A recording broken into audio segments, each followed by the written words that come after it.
So thank you all for inviting us to speak here. I'd like to make it clear that although we are representing the Los Altos School Board, we don't speak for the board. And we're here tonight because we want you all to know, both us and the Board of Trustees, that we want to do what's best for our kids. We believe that with that focus, we can work together to create a plan for the future that serves all student needs and continues our tradition of academic excellence. Quite simply, what we've been dealing with over a decade is a space issue. LASD has a very successful, award-winning educational model that is rooted in small schools. BCS has its own unique and very successful academic program with a desire for its own dedicated space.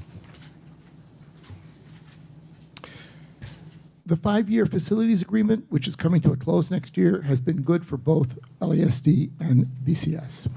Our schools have flourished, our student achievement has continued to soar.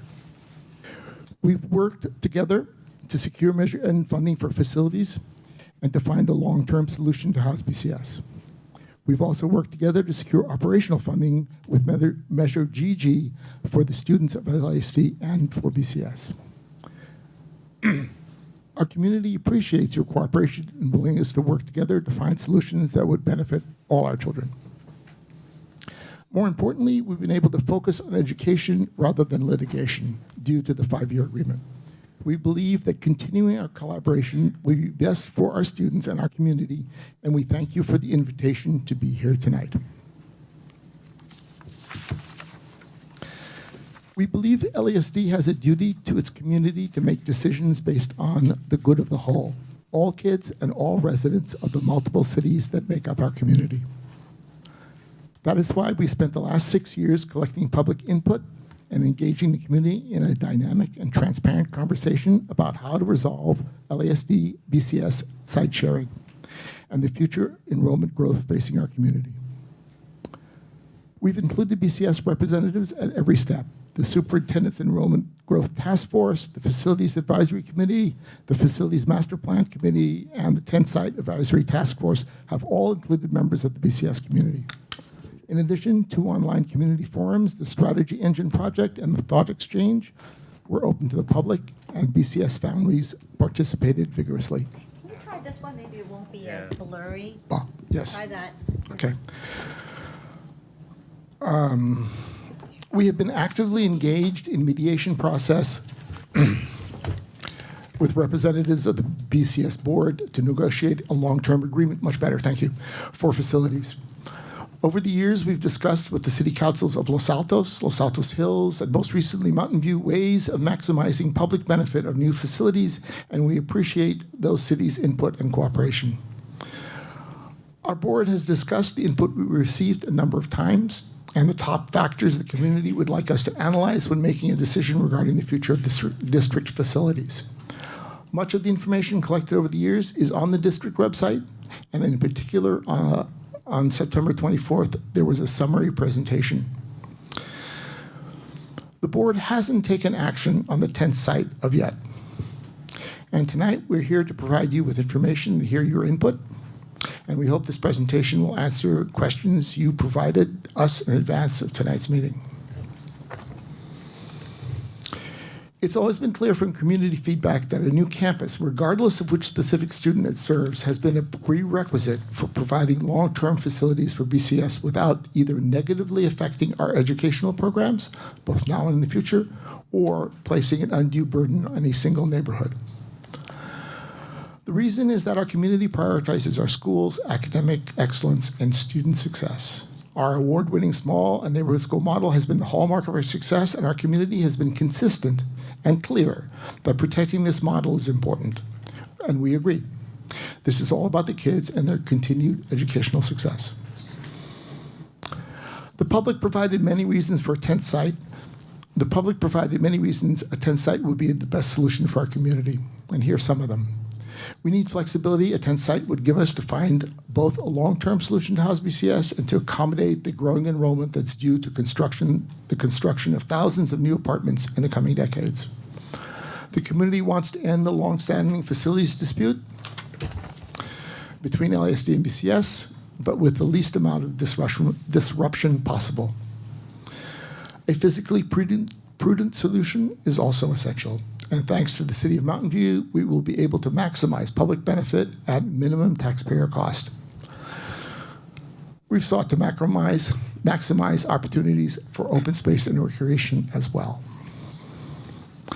As we mentioned on the last slide, the primary reasons to acquire a tent site are to address our site sharing challenges and to address future enrollment growth. We just wanted to illustrate for the community that this isn't only a long-term problem, but it's also a current problem. We have more children occupying fewer campuses than we had in the past. When our student population was at about the same level in the early 70s, we had 12 sites rather than the 9 we have now. Simply stated, the more land we have, the more flexibility we'll have in solving both the short-term issue of housing BCS and the long-term issue of growing student enrollment due to development in the Northville Camino area. The biggest obstacle has always been the price and the scarcity of land in our rapidly growing community. We knew that a collaboration with one of our local city governments was the best chance to make the tent site a reality. The City of Mountain View has been a willing partner in helping us provide a great community benefit for LASD and the Northville Camino neighborhood. Our collaboration with the City of Mountain View resulted in an amazing and a unique plan to reduce the cost of acquiring property while at the same time maximizing the community assets of a new school, recreation space, and parkland. Through the transfer of development rights, LASD will be able to build a school and recoup a significant portion of the purchase price of the land without resulting in more overall development in Mountain View. And in addition, the City of Mountain View has provisionally agreed to contribute up to $23 million from its Park and Lieu Fund for dedicated park space, recreational facilities, and after-school fields. Thanks to this great partnership with the City of Mountain View, we can acquire property at significantly reduced net cost, thereby maximizing measure and funds to build a new campus and update existing sites. This will not only provide important community facilities and open space, it will ensure that we have the capacity to serve the children who will live in the thousands of new apartments that will be built over the next decades. As other neighborhoods and communities in the Bay Area struggle with the economics of providing public space in the face of enormous land costs, this unique collaboration could be a model which results in the creation and preservation of even more public assets in the future. Last spring, the board identified the old Mill Safeway site at the corner of California and San Antonio as the best option and began the process of trying to come to terms with the owners. During those discussions, Federal Realty came forward and was willing to discuss the sale of what we now call the Kohl site on the corner of California and Showers. After further discussion, the site has become our focus because working with a willing seller will save the district time and money. And the site is approximately the rectangle bounded by California Avenue, Showers Drive, the Hetch Hetchy right-of-way, and the extension of Pachetti Way. I'm going to take over. My name is Bryan Johnson. I'm a member of the LASD Board of Trustees. Thank you for bearing with us. I know many of you have probably seen a lot of this information before, but we wanted to make sure that we're all on the same page, especially for those who hadn't necessarily been following closely. Vladimir has talked a little bit about the history of our search for a 10th site and where we are right now in terms of geography. And I want to talk a little bit about where we are in terms of figuring out usage of the 10th site and how we envision that process moving forward. We've been asked several times or more than several times over the last couple of years why the board was moving forward with pursuit of a 10th site without knowing exactly how we would use it. And I think, as Vladimir has outlined, we believe the opportunity to acquire a 10th site in the north end of the district is a unique and incredibly valuable chance to deliver benefit both to all of our students and the whole community, regardless of which students end up housed there. And it's important to note that it's only in the last few weeks that the details around the acquisition of the Kohls site have come together to the point at which it makes sense to start a more detailed effort to tackle the specifics of site allocation and site design. All that has been done so far is in those areas is some high-level work to validate the overall capacity of the site in terms of facilities and the amenities we might want to see there. So as we move forward and work through the issues involved in which students will be housed at the 10th site, there are a few high-level goals up here on the screen that I hope we can all agree upon. While change always brings some disruption, I think disruption of education should never be taken lightly, and we want to make sure that it is managed as thoughtfully as possible and in a way that delivers net benefit to all of the students affected. And given that it will likely take a few years before any new campus would be ready, we have some time to plan for as smooth a transition as possible. So in addition to the various forums that Vladimir mentioned conducted over the years, in the last few weeks we've been meeting with a number of different constituent groups, including PTAs at their monthly PTA meetings and neighborhood forums, including ones in the Crossings and at Del Medio Park, to answer questions and gather feedback. I'll note as an aside, if somebody would like to point us in the direction of the Bullis Booster Clubs at the various campuses, we would love to come and talk to them as well. In order to maximize the benefit and minimize the disruptions to all of our students, we would now like to start working with you much more closely to better understand both your long-term vision for how you fit into LASD and your short-term needs to serve your students over the next few years during the design and construction process of a new campus. Obviously, campus reorganizations take time to plan and money to execute, and the Measure N funds is the only pot of money that we have for both temporary and permanent facilities construction. So just to get a little bit more specific, we're obviously aware of the high-level enrollment number and time frame that your board communicated to our demographer back in the spring, but we're fast approaching the date when we will need specific information about grade levels and numbers for 2019 and beyond in order to come up with a solution that makes sense and works for both of our programs. These are some high-level categories of things that we're interested in talking about, but it's not meant to be exhaustive. And just as an example, I believe that prior to your growth under the recent 5-year agreement, you preferred to be on a single site for all of your students, but I'm not sure if that's still true or if that's different maybe in the short term versus the long term. And similarly, if a single campus to house all of BCS is not workable either in the short term or the long term for whatever reason, we'd be interested in hearing about what configurations you would prefer in terms of number of sites, configuration of grades across the sites, and those kinds of things. And if, as I said, if there are other categories of information that aren't captured here that you feel we should take into account while making our decision, please let us know. The more information we can exchange back and forth, and I think the more closely we can work together at this point, the better for everybody involved. So what comes next? We would love to get as much information from you as we can. The sooner the better, because we are trying to move this process along and close the deals. I do want to emphasize that I hope this meeting is simply the first of many opportunities for us to talk to each other.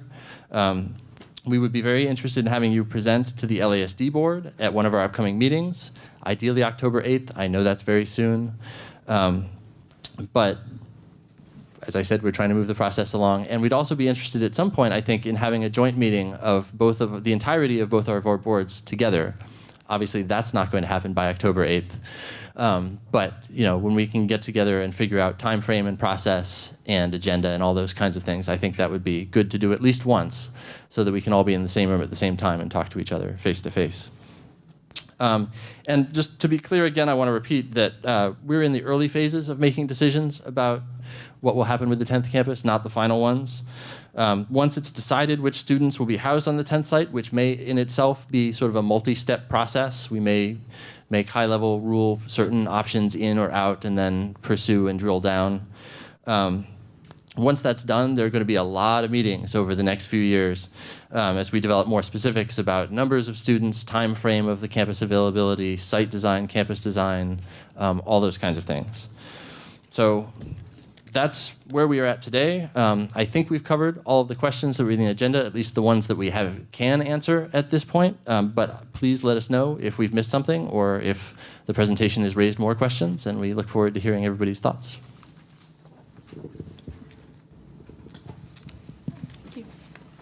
Thank you, Mr. Ivanovich and Mr. Johnson. We're going to move now to comments from the audience. I have blue slips up here, but I want now to call for anybody else who wants to speak on this topic, the topic being the presentation by the Los Altos School District. Does anybody else have a blue slip they want to turn in? Because once we start with speakers, we're not taking any more blue slips. Take your time. Take your time.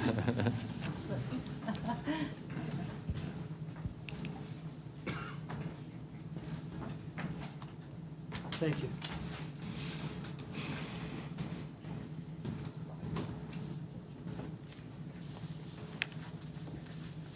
Ms. On, what number did you put on there? What agenda? Is it this one? Is it this one? Okay.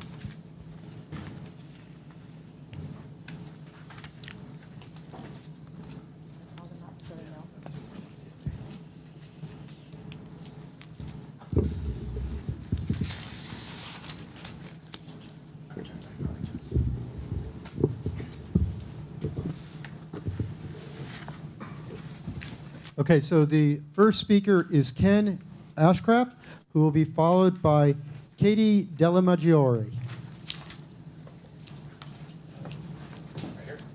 Yes, please. And 3 minutes. I wanted to say that I think that the 10th site doesn't make sense, especially putting BCS on that 10th site, given a goal of finding a permanent solution for the BCS location. I think that the 10th site and putting BCS there is bad for all the students involved.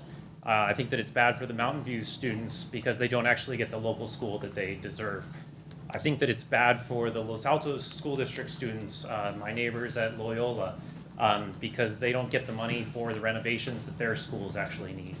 And I think that it's bad for BCS students because so many of them will have to commute across El Camino to get to school. Traffic problems, it means they can't bike to school, it means that they can't get to and from school by themselves. So please do not put BCS on the 10th site.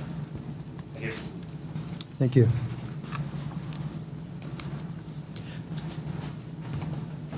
Katie Dellamaggiore, followed by Ying Wu.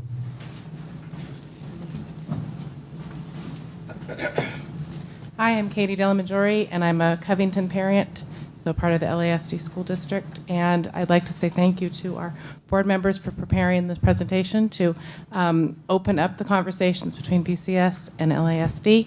And I'd like to show my support for the 10th site, thinking that it is a good use to deal with our growing enrollment. I see trying to force more and more students into the fewer campuses, if we were to stay with the 9 sites, would just create traffic issues on the existing sites. So I am in favor of expanding and making more room to accommodate for growing population of students in an easiest way possible. Again, I'd like to reiterate, I hope that the conversations can be open between the 2 school districts, and I don't want to just put the burden on LASD to come up with a perfect solution. I think collaboration between the 2 parties is important. Thank you. Thank you. Ying Wu, followed by John Radford. Hi, everyone. My name's Jing Wu, and my home school is Covington. I have 3 kids. 3 of them have been going through Covington, and 1 is already in college, thriving in college. First of all, I want to make a point that our LASD school is as good. And I think most of the parents move here because we all value the small family-friendly town, tight-knit the family community. But I just want to point out that the fact that the growing BCS had created a zero-sum game for the whole community. I think one parent had already mentioned like the traffic issue. The traffic issue is not just in Mountain View. The sheer size of the BCS had created a traffic issue for anywhere in Mountain View and Los Altos. As we all know, Los Altos has, most of the streets are 1-lane street. There's no transportation infrastructure can support 800, even like 1,200 commuter students. Nobody wants that in their community. Like, for example, I know you guys are interested in Covington as a site, but that El Monte Cuesta, it's all like the backbone of the transportation infrastructure. People goes to Foothill College through that lane. People going to Google and getting off from 280, they all, and go to Palo Alto, they all use that lane. And so adding another, and there's Pinewood as a private school. There's another private school on that road too. So I just want you all to consider, not just by looking at the facility size, but also looking at the infrastructure of like supporting that site. It's gonna create havoc for everyone living in that city, not only just for residents and the students. And we all invested, we all choose to settle here spending millions of dollars on our house, and nobody wants to get stuck in traffic or like can't get out of their house or see your neighbor have to change their school every few years. So I just wanna, we all like be aware, this is a community and we wanna build a community like everybody benefits. Thank you. Thank you. John Radford, followed by Tamara Logan. Good evening, board. I'm sorry, I'm not very well right now, but this was an important meeting to come to. I've been following this since 1998 when I moved to Los Altos Hills, and my first two girls, my only two girls, attended Bullis Purissima. And I'm going to share with you a couple of events, and then I'm going to give you my feeling about where we stand now. In early 2002, after a parcel tax measure had failed to pass, especially because the residents in Los Altos Hills had not supported it, I took on being the co-chair of our parcel tax campaign. We passed the parcel tax with Los Altos Hills voting 70% in favor. Francis, you remember the next morning we're out in the parking lots waving signs. 2 months later, LASD, despite the parcel tax being for local neighborhood schools, closed Gardner Bullis. 4 years ago, after many years of battles, this board and LASD came together on a 5-year agreement and agreed to jointly sponsor a measure to approve $150 million. I was in Philadelphia. Sangeeth called me up and said, I need to have you be the lead on this, sign the voter book and endorse this measure. I said, Sangeeth, two things. This must solve the Bullis BCS problem with facilities. And second, and it was called the Radford Pledge, you must, before you spend any money, buy any site, come back to the voters with a plan how much it will cost. 4 years later, there's been absolutely no progress on this. 4 full years. $150 million now has lost significant purchasing power, and I hold both boards accountable for the lack of progress. The taxpayers deserve better. You two groups have to come together. Now, I don't think there's much of a chance because I've talked to this board and I've talked to LASD, and you're hardening your sides. This 10th site for BCS, use other land on we have already. And so more and more, you're going apart, not together. And so both groups, you have to honor the taxpayers' wishes in giving the money and solving the problem. And if you can't, then let's cut the whole thing off. You go through the 5th year, then we'll go back to Prop 39 and fight for the remaining years until, and even Vladimir admits this, you won't get a school built until 2002 at the earliest. So you can have a couple, 2, 3 good years of, knocking each other out, complaining about each side. So find some solutions. I know. How much time do I got left? None. Okay. Thank you. Thank you, Councilmember Radford. Okay, thank you. Tamara Logan, followed by Sharon Clay. Not that tall. I don't often agree with John Radford, but I do. I'm amazed that there has been so much effort in the community that seems to be behind trying to stop a possible solution. That's what taxpayers signed up for when I was on the LASD board, to acquire land, increase the park space, and fix our district overcrowding problem. You saw the chart that I think Vladimir or Doug or Brian put up that showed that there are fewer schools than there were when we had this many children. Yes, everyone will say, wow, the district's numbers have gone down. And you know what? They do go up and down. But if you look at those charts, it's pretty much flat right now.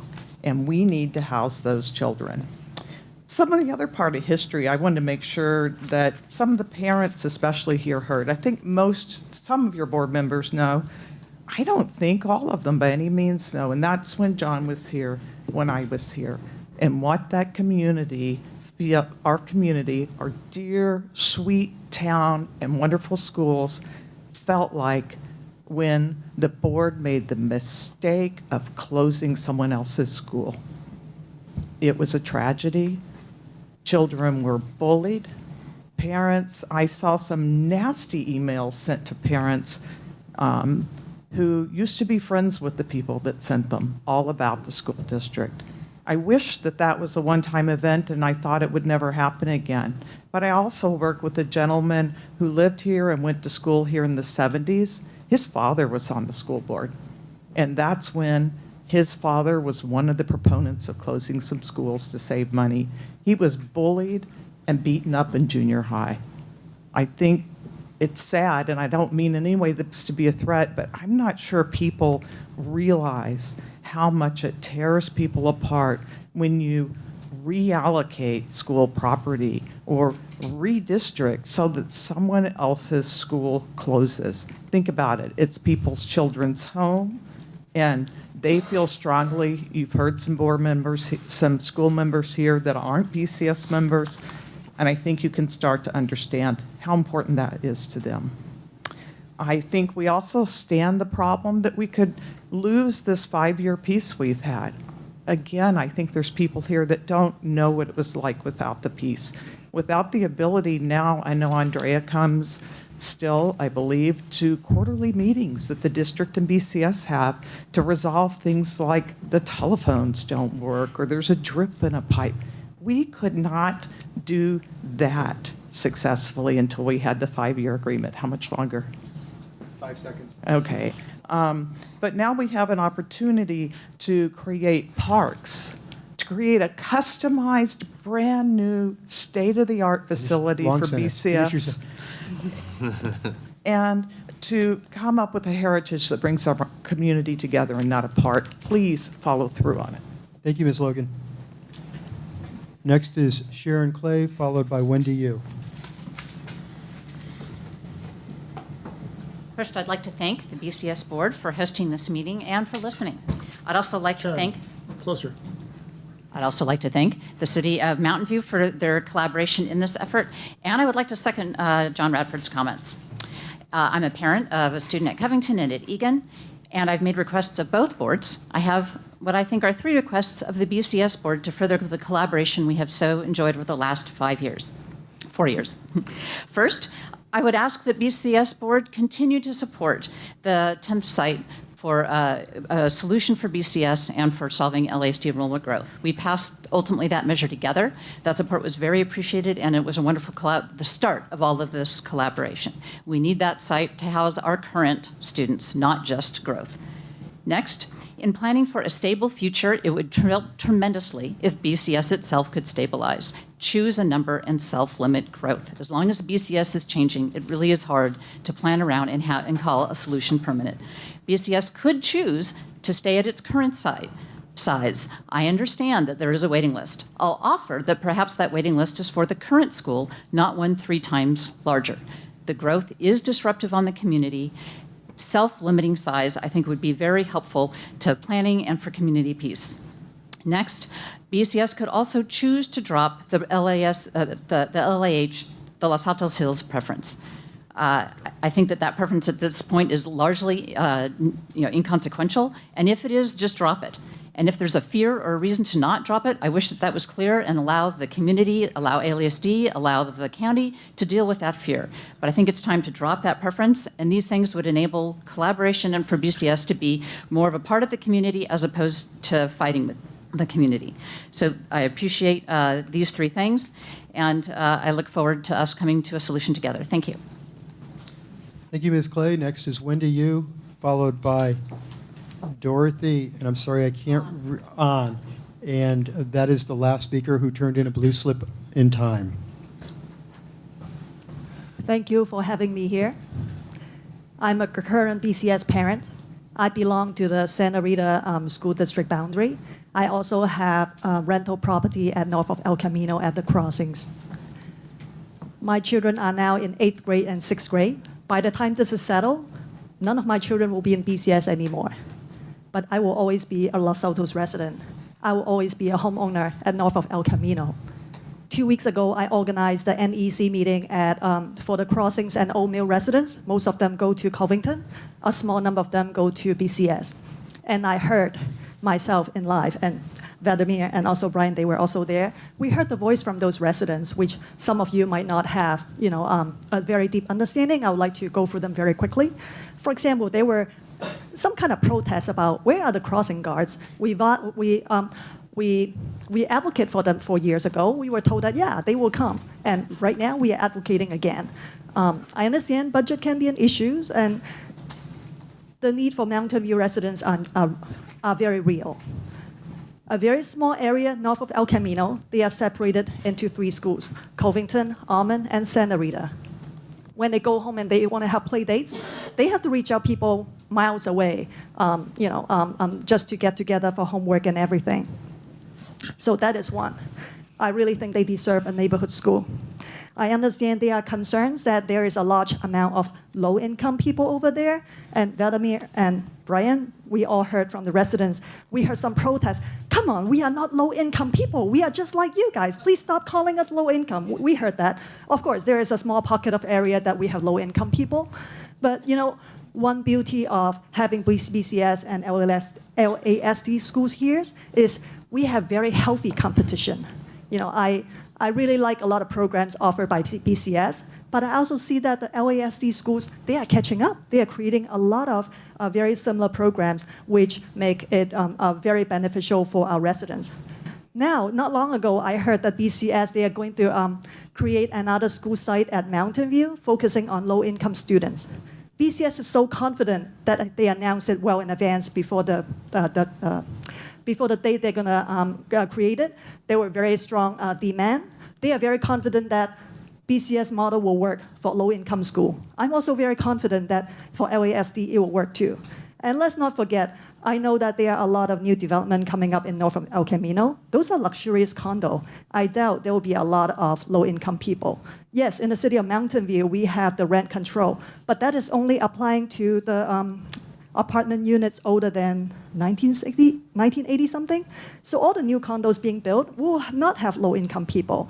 I don't think the situation is as bad as LASD originally thought. That was it. Thank you very much. Please. Is you? No, I can't do that. I have to be fair. Next is Dorothy Ann, and that will be the last speaker.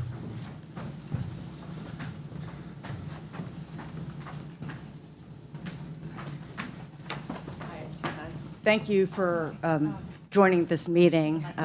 I'll address this mostly to our friends from LASD. I saw you at last week's meeting, and I want to reiterate how I appreciate the recent dialogue with the BCS community.